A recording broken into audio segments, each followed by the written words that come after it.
Assalamualaikum warahmatullahi wabarakatuh. Ketemu lagi dengan saya Dr. Bram Irvanda dari Irvanda Capital.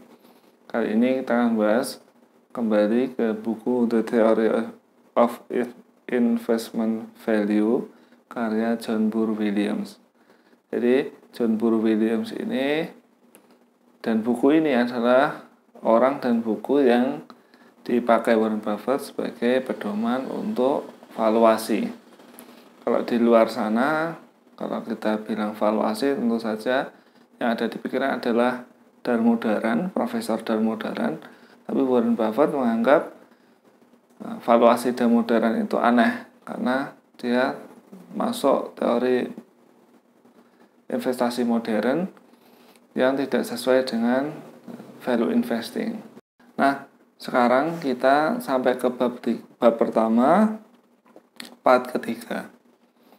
Jadi John Boor Williams menceritakan kalau di Amerika Serikat itu pemerintahnya agar orang-orang memilih investasi daripada spekulasi, pemerintahnya itu bikin undang-undang pajak di mana mengenakan PPh atau pajak penghasilan yang besar untuk mereka yang jadi spekulator.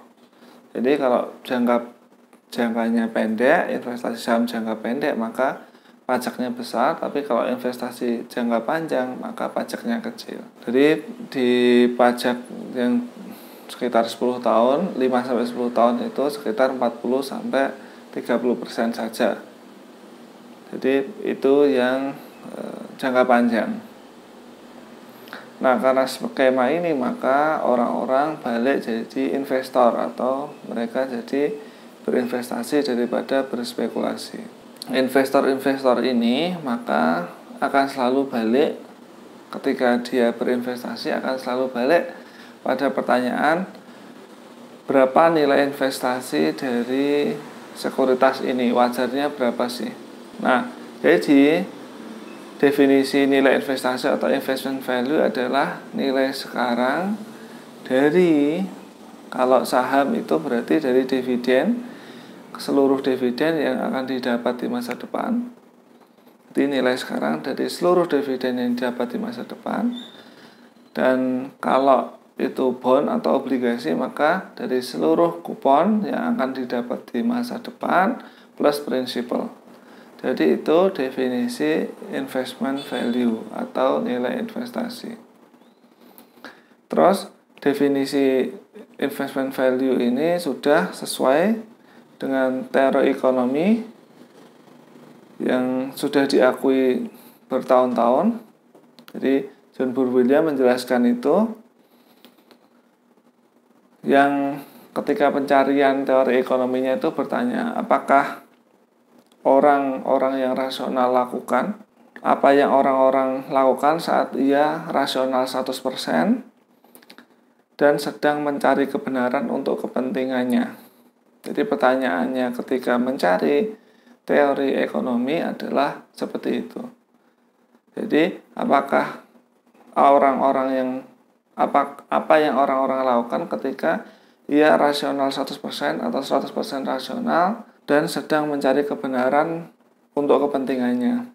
Nah, dari sini maka jawabannya adalah investment value adalah tadi. Jadi nilai investasi itu adalah nilai sekarang dari dividen yang akan didapat selama kurun waktu dia memilikinya, itu kalau saham. Terus kalau obligasi adalah berapa kupon yang ia kumpulkan ketika di akhir plus prinsipalnya ketika dijual.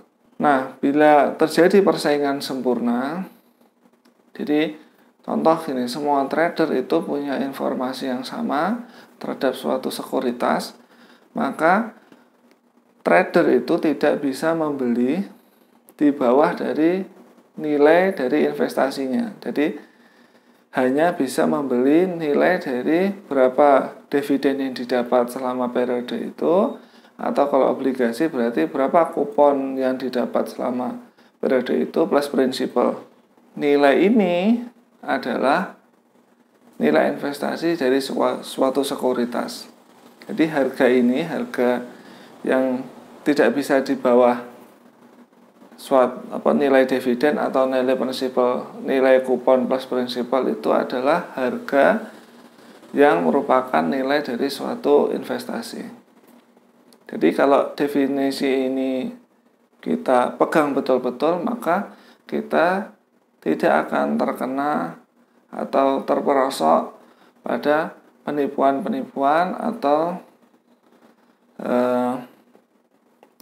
spekulasi-spekulasi lain. Dan Burwilliam menjelaskan kalau pemilihan definisi dari investment value ini menggunakan metodologi ekonomi standar yang sama dengan teori-teori ekonomi lainnya seperti theory of value, theory of distribusi, theory of international trade.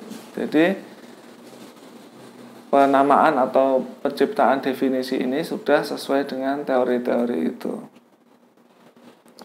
Nah, dari definisi ini, John Burwilliam itu ingin menegaskan kalau nilai investasi dari suatu sekuritas itu beda dengan harga pasarnya.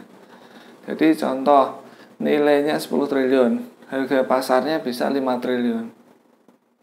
Contoh, nilai investasi dari suatu sekuritas atau saham atau obligasi itu 10 triliun. Maka tidak sama dengan harga dari sekuritas itu contoh 15 triliun. Jadi itu dua hal yang berbeda. Nah, di part 1 ini, di bab 2 dan berikutnya, John Burwilliam ingin meluruskan tentang beberapa miskonsepsi yang ada di pasar saham dan di investasi secara umum, dan ingin menjelaskan tentang spekulasi yang ada di pasar saham. Nah, harapan dari John Burwilliam adalah dengan menjelaskan tentang dasar-dasar ini, maka makin jelas perbedaan antara harga pasar dan nilai investasi itu. Nah, nanti di part kedua dari buku ini, John Burwilliam baru menjelaskan tentang part kedua, yaitu the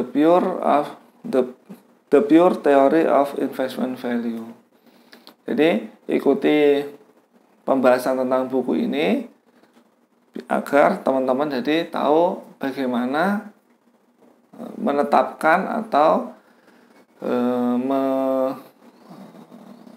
bisa menetapkan nilai investasi dari saham atau investasi yang teman-teman pegang.